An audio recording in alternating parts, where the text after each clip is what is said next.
लोगों ने सुमित के गानों को बायकॉट करना शुरू कर दिया, जिसका रिजल्ट आप अभी तक देख रहे हैं। लोगों के बढ़ते आक्रोश के कारण सुमित गोस्वामी और नेहा जिंदल को पुलिस ने गिरफ्तार कर लिया। 29 सितंबर 2020 से पहले सुमित गोस्वामी की जिंदगी में सब कुछ टॉप लेवल का चल रहा था। उनके गाने यूट्यूब पर ट्रेंडिंग के साथ साथ शादी विवाह में भी खूब चल रहे थे। उनके सॉन्ग को पसंद करने वाला कुछ अलग ही ऑडियंस लेवल था। फिर अचानक 29 सितंबर 2020 के बाद ऐसा क्या हुआ कि आज सुमित गोस्वामी लगभग गायब हो गए हैं। सुमित गोस्वामी ये एक ऐसा नाम है जिसने हरियाणवी इंडस्ट्री में अपने सॉन्ग के दम पर काफी नाम कमाया है। एक बार का समय था कि सुमित गोस्वामी के गानों को इंडिया में बहुत प्यार मिलता था। यार की शादी, फीलिंग, तोरा जैसे सुमित गोस्वामी के बहुत सारे ऐसे सॉन्ग हैं जिन पर यूट्यूब पर 100 मिलियन व्यू से लेकर 600 मिलियन व्यू तक हैं। सुमित गोस्वामी ने बहुत सारे ऐसे सॉन्ग दिए हैं जिन्हें आज भी लोग सुनना पसंद करते हैं। लेकिन आज अचानक सुमित गोस्वामी कहाँ गायब हो गए? लोगों ने उनके सॉन्ग को सुनना भी नापसंद कर दिया।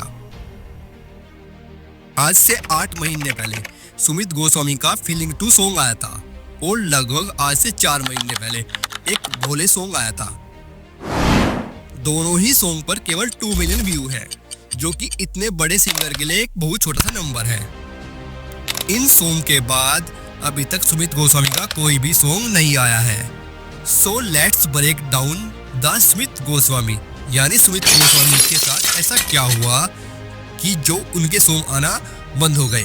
आज इस वीडियो में हम आपको बताएंगे कि सुमित गोस्वामी के साथ ऐसा क्या हुआ कि वो अचानक उनके सॉन्ग आना ही बंद हो गए और जो सॉन्ग आए वो चले ही नहीं, यानी लोगों ने उनको पसंद ही नहीं किया। आज से 4 साल पहले 29 सितंबर 2020 अमन बैसला नाम के लड़के ने खुदकुशी कर ली।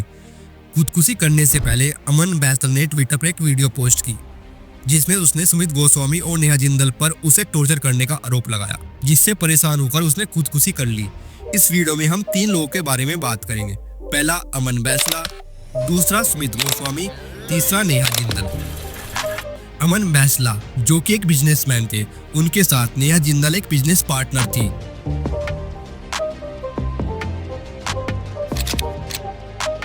अमन बैसला का आरोप था कि नेहा जिंदल ने उनसे लगभग 20 लाख रुपए से भी ज्यादा रुपए उधार लिए हैं। अमन बैसला ने अपने माता पिता को न बताकर नेहा की मां के नाम से लगभग 13 लाख रुपए की एक वर्ना गाड़ी ली थी, जिसकी किस्त खुद अमन पे करता था। नेहा की मां के नाम पर गाड़ी इसलिए ली गई थी जिससे उसके घर वालों को गाड़ी के बारे में पता न लगे। बाद में नेहा ने बहला फुसलाकर अमन से वो गाड़ी ले ली, लेकिन इस पर अमन ने नेहा को यह भी बोला कि अब वह गाड़ी की किस्त भी पे करेगी, जिस पर नेहा राजी भी हो गई थी। उसके बाद नेहा कुछ दिनों तक गायब हो गई। उसके बाद अमन ने नेहा को सुमित गोस्वामी के गाने फीलिंग में बतौर वीडियो कोऑर्डिनेटर देखा। इसके बाद जब अमन ने सुमित गोस्वामी के भाई अजीत गोस्वामी से नेहा के बारे में पूछा तो अजीत ने बोला कि हाँ, नेहा उनके यहाँ काम कर रही है। लेकिन नेहा का पैसे देने का सिलसिला अभी तक नहीं थमा। उसने अपने पिताजी के बिजनेस में लॉस को लेकर 2.5 लाख रुपए फिर ले लिए। उसके बाद नेहा ने फिर रोना रोकर अमन से 5 लाख रुपए की मांग की, जिसे अमन ने दोस्ती के शर्म के कारण 5 लाख रुपए नेहा को दे दिए। बाद में नेहा ने सुमित गोस्वामी के पिता की तबीयत खराब बताकर अमन से बहला फुसलाकर फिर 5 लाख रुपए उधार ले लिए और नेहा का ये पैसे लेने का सिलसिला अक्सर ऐसे ही चलता रहा। साल 2019 में जब अमन ने अपने रुपए लौटाने के लिए नेहा से बात की तो उसने उसे धमकी देना शुरू कर दिया। फिर अमन ने सुमित गोस्वामी से अपने पैसे लौटाने के लिए बोला तो सुमित गोस्वामी भी उस समय हरियाणा के मोस्ट वांटेड सिंगर थे, तो भी अमन को धमकी देना शुरू कर दिया। हेलो, बोल भाई, मेरे पैसे फंसे पड़े हैं, मेरे को फिर मैं टेंशन नहीं ले सकता और ना मैं टेंशन लेता। सुन तो मेरी बात, एक दूसरी बात भी सुन। जो मेरे आज तक टेंशन देती है उस पर 50 गुना टेंशन अगले बंदे ने दे दी है, इतनी आज तक ली नहीं है। तू गिराना चाहता है ना, सुन गिरा ले, जितना तेरी गाइड में दम वो ला ले। सुमित गोस्वामी उसकी गला खड़ा है। हाँ, बाकी जो तेरे को करना है तू कर ले, कुछ भी हो यार, कोई फर्क नहीं पड़ता है। तो गाइड हमारा और छोले खाओ, मैं तो सिस्टम पाड़ता जाया करूँगा। इतना ही नहीं, नेहा ने अमन के ऊपर फेक एलिगेशन लगाने की धमकी भी दी और इस तरह की गंदी गंदी वीडियो भी पोस्ट की और मिलने के लिए बुलाया। जिस पर अमन उनसे मिलने गया। जैसे ही अमन नेहा से मिलने गया तो अमन को एक कार में बिठाया गया और नेहा ने अपने कपड़े फाड़कर अमन को बोला कि कैसा लगेगा कि अगर मैं तुम पर रेप का आरोप लगा दूं। इस पर अमन बहुत डर गया। भाई आप खुद पढ़ लो, मुझे शर्म आ रही थी ये पढ़ने में। तुझे अगर करने हैं सीन में पूरे गई, मेरे को जनवरी पे मेरे से बात करने के लिए मिलना है, ये देख लो 3 जनवरी की ये बात है। इसने मेरे को वहाँ पे इसने क्या सीन मचाए हैं मेरे साथ।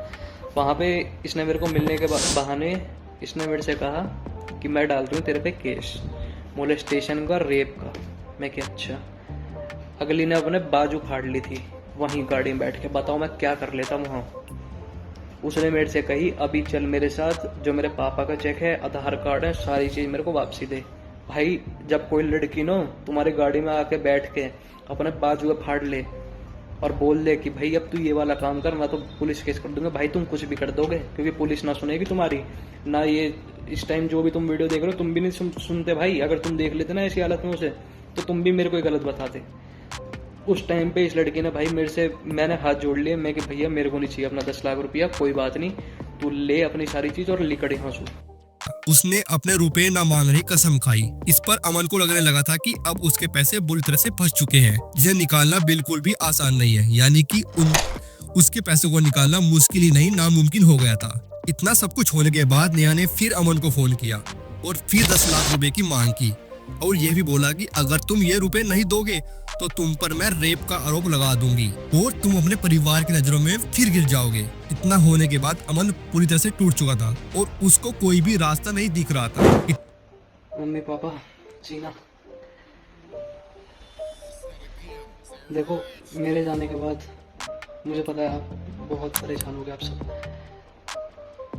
बस आप लोगों से एक छोटी सी रिक्वेस्ट है कि ज़्यादा परेशान मत होना। तो जब विदा करोगे, मेरे को लेके जाओगे यहाँ से, जब छोड़ोगे मेरे को तो हंसते हुए, मेरे को ये चीज़ चाहिए प्लीज़।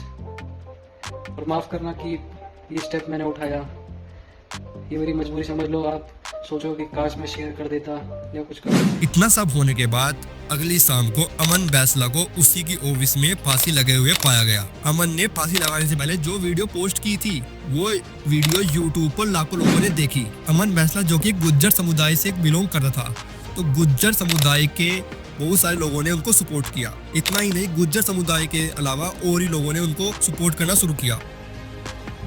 बहुत बड़ी गलती कर दी तेने गुजरन के हाथ घेर के। सुमित गोस्वामी तेरे सारे फिल्टर पाड़ देंगे। कुछ लोगों ने सुमित गोस्वामी के घर पर दिन में ही फायरिंग भी की। इसके अलावा कुछ और सिंगर भी अमन बैसला को सपोर्ट करते नजर आए। इस घटना को देखकर लोगों में आक्रोश आ गया। उस समय ये केस यूट्यूब पर ट्रेंडिंग में चलने लगा। अलग अलग लोगों ने सुमित को बुरा भला कहना शुरू कर दिया। जब लोग नेहा जिंदल के खिलाफ हो गए तो नेहा जिंदल एक यूट्यूब चैनल पर लाइव आई। सेंस नहीं। हाँ बिल्कुल, that guy lost his life but not because of me. जिस पर वह बोली कि वो निर्दोष है, उसने अमन के साथ ऐसा कुछ नहीं किया। ये सब एक फेक एलिगेशन है जो अमन ने उस पर लगाए हैं। इस वीडियो को देखकर लोगों ने नेहा को कमेंट सेक्शन में बहुत प्यार दिया, जो कि आप देख सकते हैं। इतना सब होने के बाद लोगों ने सुमित के गानों को बायकॉट करना शुरू कर दिया, जिसका रिजल्ट आप अभी तक देख रहे हैं। अगर आप सुमित के आज से 2 साल पहले वाले गाने देखोगे और उनके लेटेस्ट गानों से कंपेयर करोगे तो आप पाओगे कि सुमित गोस्वामी अब पहले से बहुत अधिक पतले हो गए हैं। बाद में लोगों के बढ़ते आक्रोश के कारण सुमित गोस्वामी और नेहा जिंदल को पुलिस ने गिरफ्तार कर लिया, लेकिन एज यूजुअल जैसे इंडिया में होता है, जल्दी उनको रिहा भी कर दिया गया। धीरे धीरे यह केस भी और केसों की तरह एक ठंडे बस्ती में चला गया, जिसका कोई रिजल्ट नहीं निकला। आपको यह जानकर शौक होगा कि सुमित गोस्वामी की वाइफ का नाम नेहा गोस्वामी है। सुमित गोस्वामी ने नेहा जिंदल के साथ ही शादी की है, जिससे यह साफ होता है कि ये दोनों ही अमन बैसला केस में शामिल थे। आज भी लोग इस घटना को नहीं भूले हैं, जिससे सुमित गोस्वामी की फैन फॉलोइंग काफी डाउन हो गई। लोगों ने उनको अनफॉलो कर दिया, इसलिए लोगों ने उनके सॉन्ग को देखना भी नापसंद कर दिया। और यही रीजन था कि आज सुमित गोस्वामी बिल्कुल गायब ही हो गए हैं। उनके जो भी सॉन्ग आते हैं वे चलते नहीं हैं, और वैसे तो उनके सॉन्ग ही बहुत कम आ रहे हैं। दोस्तों अगर आप रतन टाटा को बहुत प्यार करते हैं और आपको लगता है रतन टाटा ने हमारे भारत के लिए बहुत कुछ किया तो आप ये वीडियो देख सकते हैं। दोस्तों पश्चिम बंगाल के रानीगंज में 65 मजदूर एक कोयले की खान में फंस गए थे। तब एक युवक ने अकेले ही अपने दम पर इन 65 मजदूरों को कोयले की खान से निकाला था। तो आप मेरी ये वाली वीडियो भी देख सकते हैं। चलिए दोस्तों वीडियो को एंड करते हैं।